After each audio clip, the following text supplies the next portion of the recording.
impossible. They build the hurdles, the walls, and the obstacles. When we're together, you know we're unstoppable now. I'm not afraid to tear it down and build it up again. It's not a thing. We can better renegades. I'm here for you. We're here for each other. Let's start again. We can better renegades. I'm not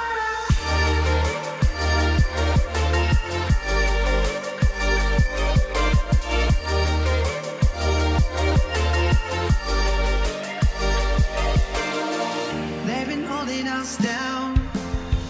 They've been telling us to change our voices. Hello everyone, it's me Mark and I'm your travel guide here papuntang Japan. Samahan niyo ako para sa panibagong adventure na pupuntahan natin sa Japan. Siyempre, unahin natin ang Narita, Sapporo, Tokyo, Nagoya at papunta ng Shirakawa-go. Sobrang exciting itong vlog na to na para sa inyo at pinaghandaan ko ito para ma-experience nyo rin ang winter season from January to February. Sobrang excited ako para ipakita ang ganda na meron ng Japan during winter season. At syempre, ang mga tips na makukuha ninyo sa pag-travel papuntang Japan kapag gusto ninyong ma-experience ang winter, especially kapag gusto ninyong magkaroon ng first time experience ang snow. Kaya samahan nyo na ako guys at lumipad tayo papuntang Japan.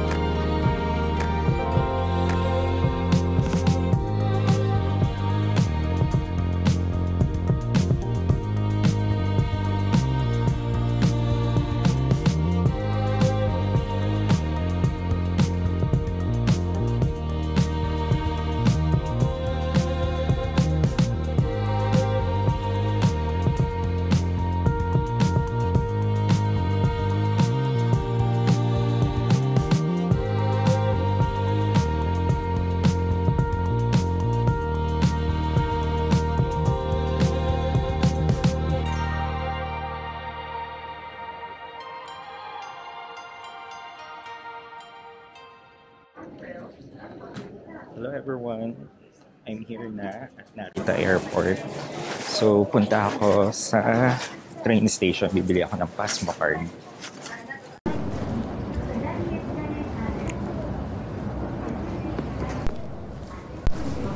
So pababa ako ng escalator ngayon. Basta may pupuntahan akong So guys,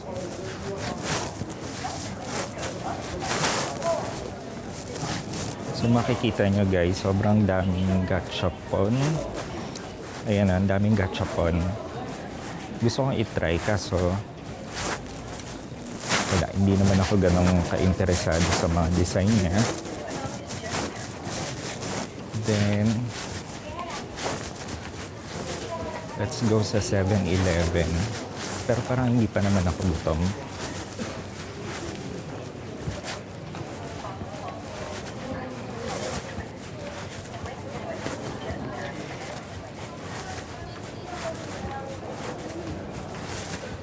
So once na nakababa kayo dun sa pinaka-taas para pumunta sa train, ayan guys, dito lang kayo mismo lalabas. Oh, sobrang lamig. Malamig ngayon guys. Shucks. Sana kinakaya ko yung lamig. Pero bibili ako ng Pasmo card. Check ko kung saan ako makakakuha ng Pasmo.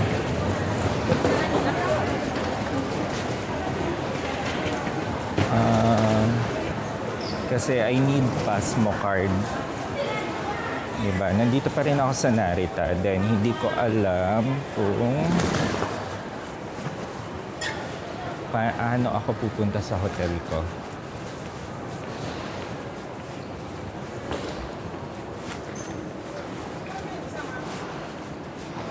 So, let's see. And plano kong bumili din ng heat pack. Ayan, dito.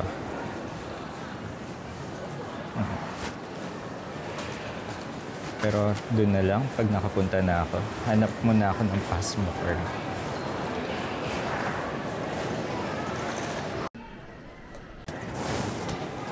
So, I got my Passmo card dito sa Skyliner and KC information. And this one, nasa 1,500 yen.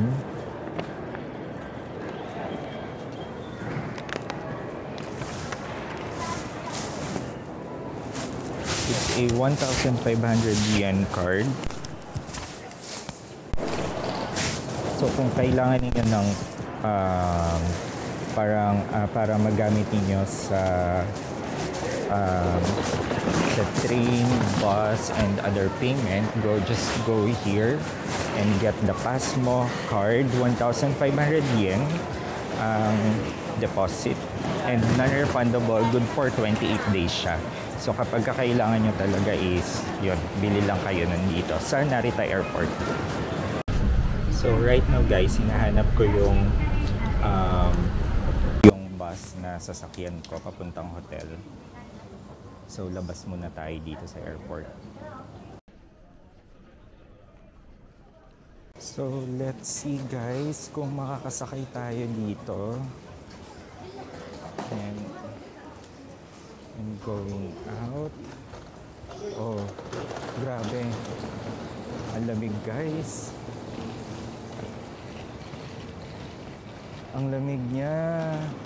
So, i-figure out ko kung anong sasakyan kong bus going to my hotel. So, ang temperature ngayon guys is around 6 degrees. So, 6 degrees. So, hanapin ko yung bus.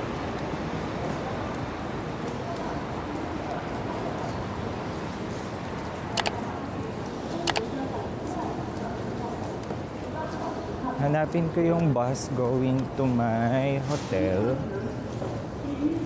And hindi ko pa na-figure out kung paano. So, titignan ko muna kung... Kasi merong bus shuttle, pero I'm not sure kung pwede ko siyang lakarin. Tawirin ko na nga lang doon. So, malamig siya guys, pero tolerable naman.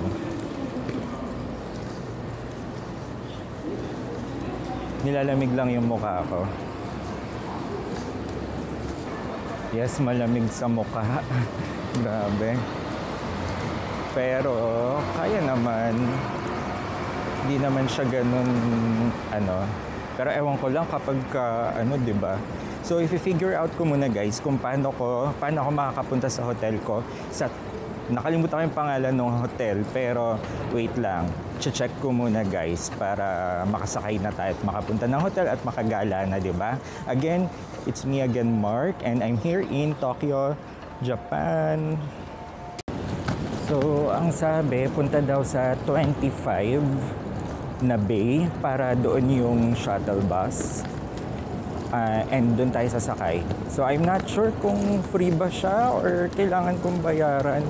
So, hindi ko alam. I-figure out natin guys kung paano. At ngayon, ulitin ko, malamig. Masarap yung lamig. Hindi pa naman sumasakit yung mga kamay ko at pero malamig siya. So, let's go sa Bay 25 para makapunta na tayo sa hotel ko. At pagdating ko sa hotel, syempre, siguro konting pahinga and then kakain and mag-enjoy. Samahan niyo ako guys dito sa Japan natin season 2. May pa-season talaga, diba? Yun, wala lang. Trip ko lang, pero yan, samahan niyo ako sa adventure ko ngayon. So, mag-stay tayo dito, I think 13 days. And let's go!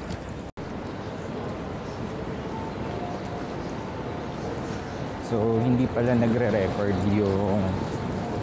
yung mga sinabi ko. So, nakita ko nga 31B daw ang shuttle ko. So, I think ito na yung 31B. Kasi nakita ko doon na merong shuttle bus. Hopefully ito yon.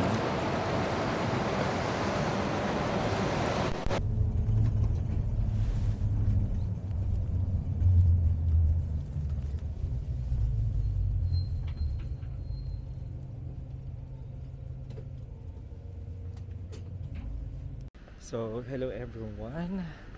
Andito na ako sa hotel ko, pero ang hotel ko, ayan, nasa likuran ko. So, Tokoyo Inn. Malapit lang siya dito sa Narita Airport.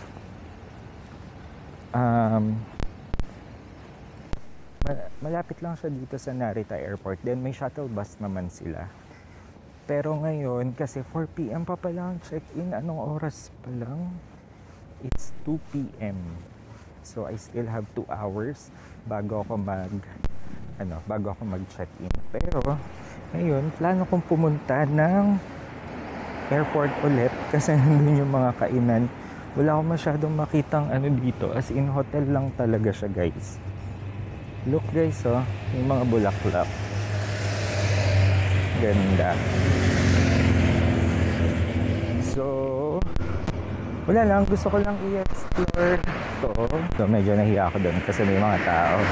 Pero, hindi ko alam kung bakit hindi siya nagsisenter.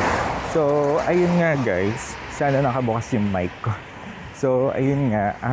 Papunta ako ng Narita Airport ulit para kumain and ewan ko, siguro doon ako sasakay ng train papunta sa mga attractions talaga, hindi papunta sa pwedeng kainan dito sa Narita kasi hindi pa ako nagpaplanong pumunta ng Tokyo kasi bukod sa medyo malayo pa siya ang Tokyo, magastos din kasi syempre sasakay tayo ulit ng train na nagkakahalagang 2,600 yen or 2,300 yen.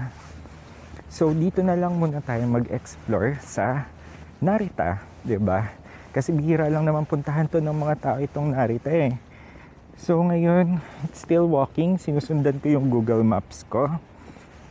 And iniwan ko na yung mga luggages ko doon sa hotel. Babalik na lang ako ng 4 p.m. and may shuttle bus naman sila.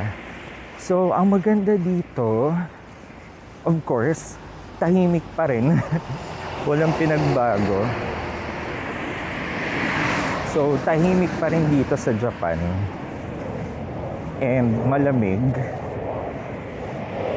Then, guys, bukas, kaya nga pala ako dito nag-book sa Narita ng hotel. 1 day lang ako dito. Kasi tomorrow, meron akong flight going to Sapporo. And gusto ko, dun sa Sapporo, gusto ko bukas, mabilis lang yung biyahe papuntang airport, ayoko nang ma-hassle. Kaya magstay muna ako dito for 1 day or 1 night dito sa Narita. Then bukas, Sapporo na. Sobrang excited talaga ako dun sa Sapporo, as in kasi dun talaga may snow. Kaya super excited lang ako. Hindi. Akala ko kainan siya. Buy and sell, land homes pala siya. Look guys, meron Shinchan. Diba? Sobrang cute kaya nito. Shinchan. Diba? Ang cute. Naalala ko, meron nga pala akong ida-download na app na Coca-Cola something. So doon makakakuha ka ng free Coke or drinks sa mga vending machine nila. And then, depende rin sa dami ng nilakad mo sa isang buong araw. Kapag ka nandito ka sa Japan, guys, as in, lakad ka ng lakad talaga. Hindi ko ma-figure out. Kailangan kong...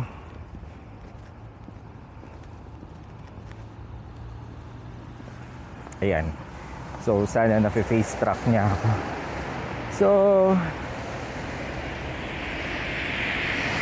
Yung lamig niya, tolerable naman siya. Hindi naman yung katulad. Actually guys, for me mas malamig sa Seoul. Kasi doon talaga sa Seoul, South Korea. Sobrang iba talaga yung lamig doon. And by the way guys, hindi lang tayo dito sa Japan babakasyon. Pupunta pa tayo ng Seoul, South Korea. So sobrang excited din ako doon. And for today, magstay ako dito sa Japan ng January 28, which is today, until February 8. Then Feb 8 to Feb 20 sa Seoul, South Korea. Kaya samahan nyo ako, guys. So check ko nga, 40 minutes walk na lang. Nasa airport na tayo. Okay naman pala siyang lakarin. Tsaka gusto ko rin kumain ngayon, guys. So eto, meron dito Tobu Hotel, Narita Tobu Hotel. So karamihan puro hotel naman dito. So ganito pala ang Narita. I'm not sure kung normal ba to. Pero wala lang, sobrang happy lang ako kasi nakabalik na ulit ako dito sa Japan. Super happy. And nakakatawa yung jacket ko, the North Face. Sobrang komportable niya at mainit siya, guys. Ayun. So it's still walking pa rin dito. So ang goal ko is bigay sa inyo ng madaming, sana naririnig niyo ako kasi sobrang ingay. And nasa ng aking microphone. So ayun nga, guys, ang goal ko is makapagbigay sa inyo ng information about sa pag-travel dito sa Japan. And not only Japan, kasama ang South Korea sa pupuntahan natin. Kaya sana marami kayong mapulot na tips and alam nyo na, mga kung saan pupunta, kasi syempre balik na tayo, di ba? Normal na tayo. Hindi na pandemic. So makakapag-travel at travel talaga tayong lahat. Kaya kung sana may matutunan kayo dito sa travel videos ko para masundan ninyo kapag papunta kayo dito sa Japan and sa Korea. Pero ngayon magfo-focus muna tayo dito sa Japan, di ba? So ang gagawin natin dito sa Japan, of course, nandito tayo sa Narita. Then pupunta tayo ng Sapporo ulit para ma-experience ang snow at ang winter festival sa Sapporo. And after that, pupunta tayo ng Tokyo for 2 days lang naman. Then the rest, pupunta tayo ng Nagoya para ma-experience natin ang Shirakawa-go sa Nagoya. Kaya sobrang excited na ako. Pero ngayon, dito muna tayo sa Narita. Hanap ako ng makakain. Then kasi meron din ako mga napanood sa TikTok na magandang puntahan dito sa Narita. Pero syempre, kailangan ko ng access papunta sa train. So nakikita ko na yung Terminal 3. Parang dumilim.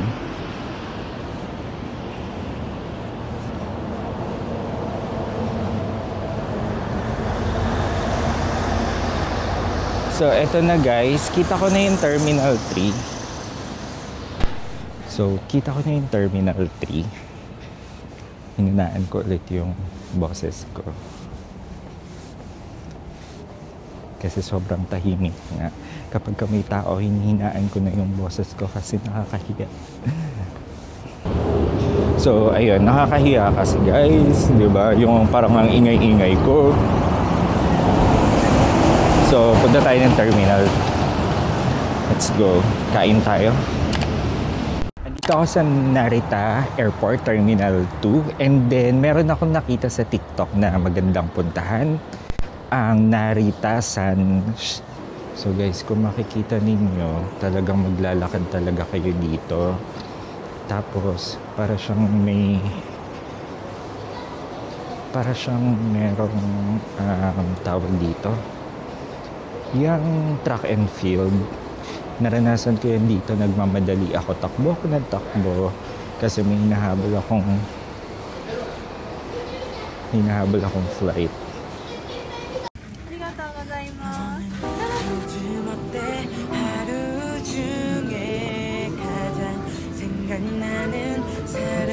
So, lakad pa ulit tayo. Ayan o, yun yung mga sinasabi kong mga kakaibang na ano nila, which is mga gulay-gulay. Bento yon. Tapos unagi, medyo malansa. Pero, tsaka hindi ko siya naubos. Masarap naman, pero hindi ko siya type. Not to.